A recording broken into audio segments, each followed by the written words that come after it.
Welcome to the Daily Current Affairs by CivicCentre IAS, where we try to discuss the important articles from the Hindu, the Indian Express, and the PIB from the UPSC CSC prelims perspective.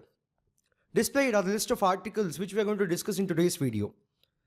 The first article of the day says that the Union Cabinet, chaired by Prime Minister Shri Narendra Modi on Wednesday, approved health coverage to all senior citizens aged 70 and above, irrespective of the income, under the Ayushman Bharat Pradhan Mantri Jan Arogya Yojana.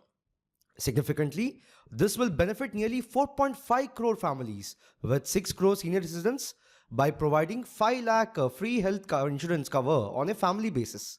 In this context, let us talk about the Ayushman Bharat scheme and also about the Pradhan Mantri Jan Arogya Yojana. So, the Ayushman Bharat, which is a flagship scheme of the Government of India, was launched as recommended by the National Health Policy of 2017 to achieve the vision of universal health coverage. Notably, this initiative has been designed to meet the Sustainable Development Goals and its underlying commitment, which is leave no one behind. Now, what is the significance of the scheme? See, the Ayushman Bharat is an attempt to move from sectoral and segmented approach of health service delivery to a comprehensive need-based healthcare service.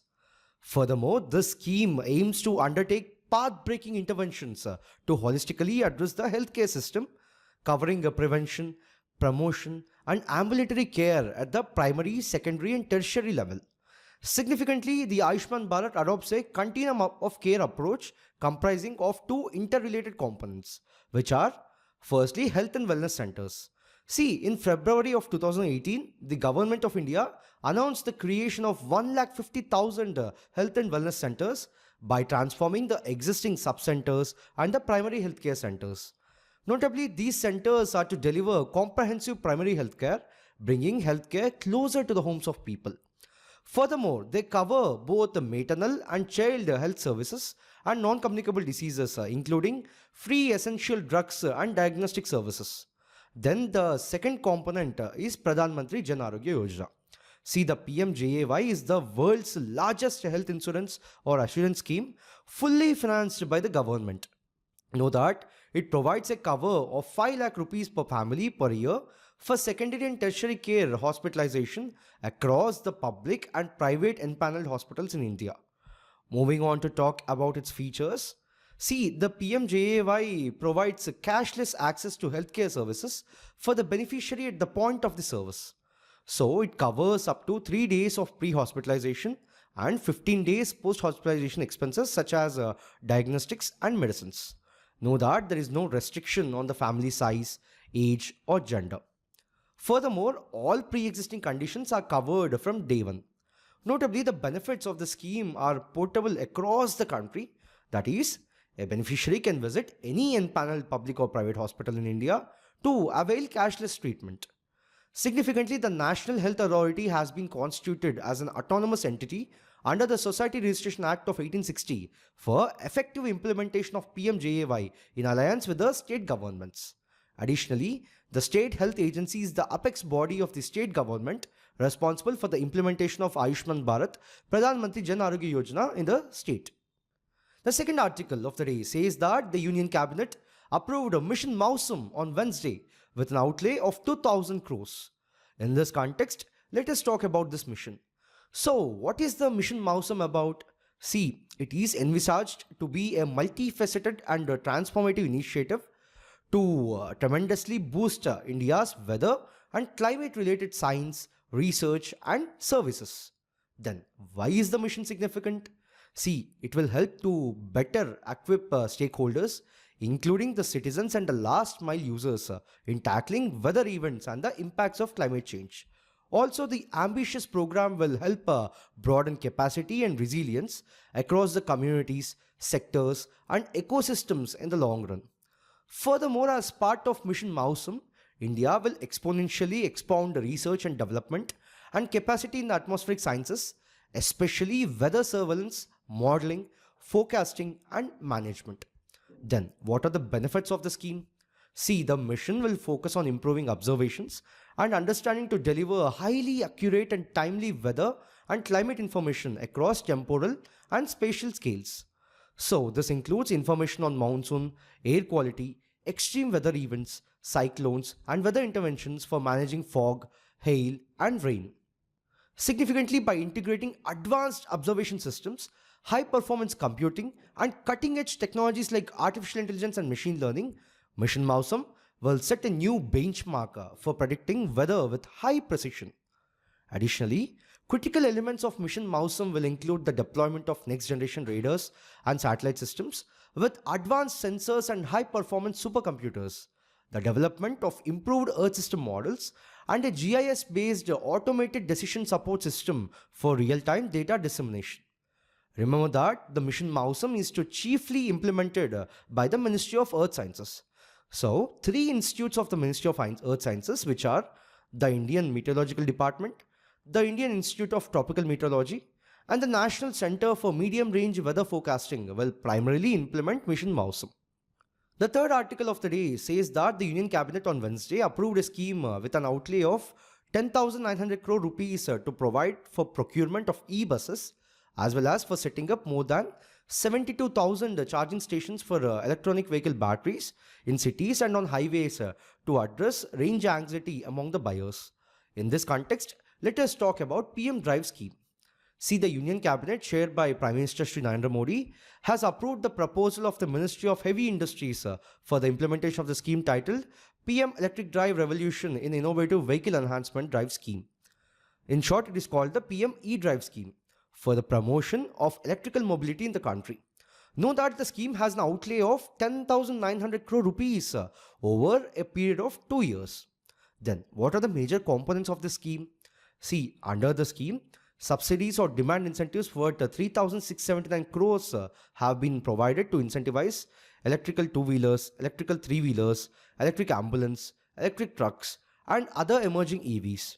So, the scheme will support 24.79 lakh electrical two-wheelers, 3.16 lakh electrical three-wheelers, and 14,028 electric buses. However, under the scheme, there is no support for electric cars. Notably, it has also excluded hybrid cars. Furthermore, MHI is introducing e-vouchers for electrical vehicle buyers to avail demand incentives under the scheme. Also, the scheme allocates 500 crore rupees for the deployment of e-ambulances. Notably, this is a new initiative of the Government of India to promote the use of e-ambulance for a comfortable patient transport. Then, what are the benefits do we get under the scheme? See, the scheme promotes mass mobility by supporting means of public transportation. Significantly, the primary objective of the PM-eDrive scheme is to expedite the adoption of electrical vehicles by providing upfront incentives for the purchase as well as by facilitating the establishment of essential charging infrastructure for electrical vehicles. So, the PM-eDrive scheme aims to promote electric vehicles to reduce the environmental impact of transportation and improve air quality. Additionally, the scheme promotes an efficient, competitive, and resilient electrical vehicle manufacturing industry, thereby promoting Atmanirbhar Bharat. Notably, this will be achieved by incorporating phased manufacturing program, which encourages domestic manufacturing and strengthening of EV supply chain. The next article of the day says that the Central Drug Standard Control Organization has suspended the permission given to the Mumbai-based Entod Pharmaceuticals to manufacture and market an eye drops that it said can help those with presbyopia do without reading glasses. In this context, let us talk about the Central Drug Standard Control Organization, in short called the CDSCO. See, the Central Drug Standard Control Organization CDSCO under the Directorate General of Health Services of the Ministry of Health and Family Welfare of the Government of India is the National Regulatory Authority of India. Notably, the Drugs Controller General of India is the head of the CDSCO. Know that the headquarters of it is in New Delhi. Significantly, under the Drugs and Cosmetics Act, CDSCO is responsible for the approval of drugs, conduct of clinical trials, laying down the standards for the drugs, control over the quality of imported drugs in the country, and coordination of activities of the state drug control organizations by providing expert advice with a view of bringing about the uniformity in the enforcement of Drugs and Cosmetics Act. Further, the CDSCO along with the state regulators is jointly responsible for the grant of licenses of certain specialized categories of critical drugs such as the blood and blood products, IV fluids, vaccines and sera. Then, what are the functions of CDSCO? Firstly, approval of new drugs and clinical trials. Secondly, import registration and licensing. Thirdly, license approving of blood banks, large volume parenterals vaccines, rDNA products, and some medical devices. Then, amendment to the Drugs and Cosmetics Act and rules. Next, banning of drugs and cosmetics. Furthermore, grant of test license, personal license, NOC for export. Then, testing of new drugs. And lastly, oversight and market surveillance through Inspectorate of Center over and above the state authority. The next article of the day says that with just 2 days left for submitting suggestions to the Parliament's Joint Action Committee on the WAQF Amendment Bill of 2024, Muslim and Hindu organizations have intensified the campaigns to ensure that the people send their feedback. In this context, let us talk about the WAQF Amendment Bill. What is a waqf? See, a waqf is a property given in the name of God for the religious and charitable purposes. In legal terms, a permanent dedication of a person professing Islam of any movable or immovable property for any purpose recognized by the Muslim law as pious, religious, or charitable. Moving on to talk about the Waqf Amendment Bill, let us talk about the key changes in the bill. Firstly, with respect to the title and scope, it renames the Waqf Act of 1995 and proposes amendments to enhance the management of Waqf properties. Secondly, with respect to definitions, it clarifies the definition of Waqf as a property endowed by a Muslim with at least 5 years of practice. And it introduces new definitions including Aga Khani Waqf, Bohra Waqf, and the government property. Thirdly, with respect to the governance, it transfers powers from Waqf boards or tribunals to the state governments. Then, it allows non-Muslim CEOs and members on the state Waqf boards. And it permits the central government to audit Waqfs through appointed auditors. Next, with respect to the registration and survey, it requires a Waqf creation through a Waqf deed. Then, it transfers survey functions to the collector. And it mandates public notice before the land records are mutated as Waqf property. Next, with respect to the composition of the boards, it broadens the composition of the Central Waqf Council and the State Waqf Boards, ensuring representation of Muslim women, non-Muslims, and various other Muslim communities. Lastly, the bill removes the provision that allowed properties to be deemed Waqf through continuous use by Muslims, making valid Waqf deeds mandatory for property recognition. The next article of the day says that the effectuation of the fundamental duties is and will always be a continuing task, calling for duty-specific legislations, schemes, and supervision. According to the Attorney General R. Venkatramani, which he told on Supreme Court. In this context, let us talk about fundamental duties. See, Article 51A contained in the Part 4A of the Constitution deals with fundamental duties. Originally, the Indian Constitution did not contain fundamental duties, but by the 42nd Amendment of the Constitution, which was adopted in the year 1976, the fundamental duties of the citizens have also been enumerated. Originally, they were 10 in number. One more duty was added through the 86th Constitutional Amendment Act of 2002. Now let us look at the key features of fundamental duties. Firstly, like the directive principles, the duties are also non-justiciable in nature. So, they are not enforceable by law through the judiciary. Secondly, these duties are confined to citizens only and do not extend to foreigners. Thirdly, the idea of fundamental duties is inspired from the Constitution of Russia. Furthermore, they refer to values that have been a part of the Indian traditions and practices. Thus, they essentially are a codification of tasks integral to the Indian way of life. Lastly, some of them are moral duties, while the others are civic duties. The next article of the day says that from likening India's semiconductor market to a special diode which conducts energy in two directions, to calling it an integrated market for integrated circuits, according to Prime Minister Shri Narendra Modi called on executives from top global chip companies on Wednesday to invest the semiconductor ecosystem in the country. In this context, let us talk about India's semiconductor mission first and then about the Semicon India program. See, the India Semiconductor Mission is a specialized and independent business division within the Digital India Corporation. Significantly, it aims to build a vibrant semiconductor and display ecosystem to enable India's emergence as a global hub for electronics manufacturing and design. Furthermore, envisioned to be led by global experts in the semiconductor and display industry, India's Semiconductor Mission will serve as the nodal agency for efficient, coherent, and smooth implementation of the schemes. Now, what are the objectives of India's Semiconductor Mission? Firstly, to formulate a comprehensive long-term strategy for developing sustainable semiconductor and display manufacturing facilities. Then, to facilitate the adoption of secure microelectronics and develop a trusted semiconductor supply chain. Thirdly, to enable the growth of India's semiconductor design industry through support mechanisms for the startups. Next, to promote indigenous intellectual property generation and facilitate transfer of technologies. Further, to establish mechanisms to harness economies of scale and enable cutting-edge research in semiconductors. And lastly, to foster collaborations and partnership programs with national and international agencies, industries, and institutions. Now, moving on to talk about the Semicon India program, it aims to provide attractive incentive support to companies or consortia that are engaged in silicon semiconductor fabs, display fabs, compound semiconductors, silicon photonics, sensors fabs, semiconductor packaging, and semiconductor design.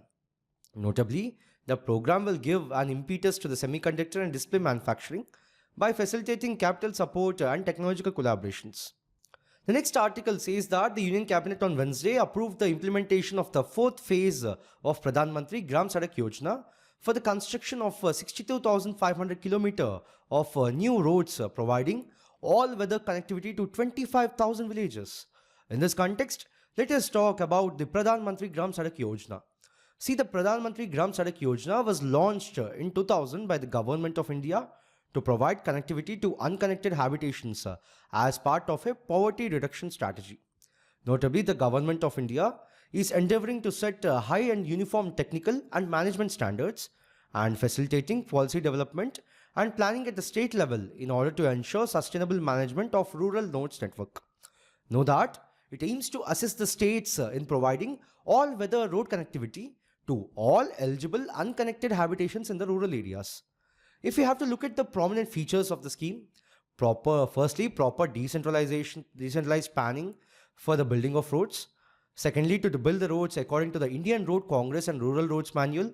Thirdly, three-tier quality management system. And lastly, an unbroken flow of funds. Now, what are the benefits under it? Firstly, all-weather connection to the hamlets that are at least or not connected. Secondly, overall development of the country allows for easy movement of goods and vehicles. Then there are better employment opportunities for those from villages thanks to the road connections. Know that the nodal ministry is the Ministry of Rural Development. What are the benefits of the phase 4 of the scheme? Firstly, 25,000 unconnected habitations will be provided all-weather road connectivity. Secondly, all-weather roads will play a role of catalyst for required socio-economic development and transformation of the remote rural areas.